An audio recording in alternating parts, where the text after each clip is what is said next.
지난 분기 역대급 실적을 기록한 현대차가 오늘 3분기 실적을 발표했습니다. 1조 원이 넘는 리콜 비용 반영으로 영업이익이 다소 줄긴 했지만 판매량 증가와 환율 효과로 매출은 크게 늘었습니다.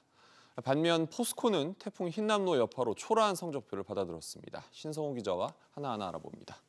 우선 오늘 발표된 현대차 3분기 실적, 매출과 영업이익 각각 어떻게 나왔습니까? 네, 1년 전 같은 시기보다 매출액이 약 30% 정도 증가했는데요. 반면 영업이익의 경우 1조 3천억 원에 달하는 리콜 비용이 선 반영되면서 3.4%가량 줄었습니다. 네. 매출 확대는 반도체 수급난 완화로 판매 물량이 늘어난 것과 환율 효과로 인한 착시 효과가 작용했는데요.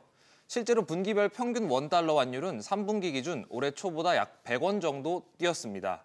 약 4만 달러의 아이오닉 5를 예시로 들면 같은 차를 팔아도 환율에 따라 차값이 약 500만 원 정도 차이가 나는 겁니다. 네. 올해 3분기 판매가 약 102만 대로 1년 전보다 14% 증가한 것도 큰 영향을 끼쳤는데요.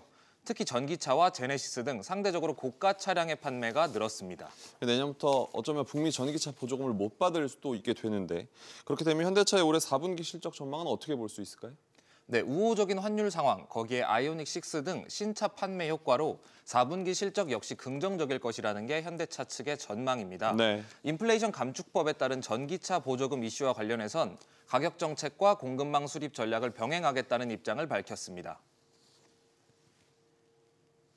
시장과 경쟁사 상황 등을 감안하여 탄력적인 가격과 판매 채널 정책을 수립하여 배터리 부품의 경우 전동화 전환의 핵심 부품을 안정적으로 조달할 수 있도록 합작법인 설립을 포함하여 다각적인 현지화 대응 방안을 검토 중입니다.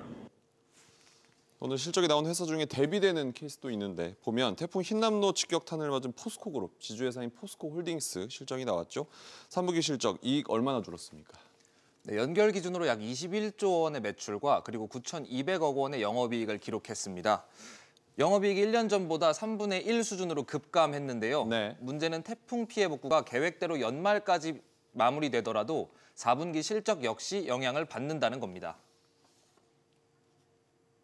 4분기 생산량과 판매량은 분기 전체적으로 보면 3분기보다 조금 더 감소할 것으로 생각을 하고 있습니다.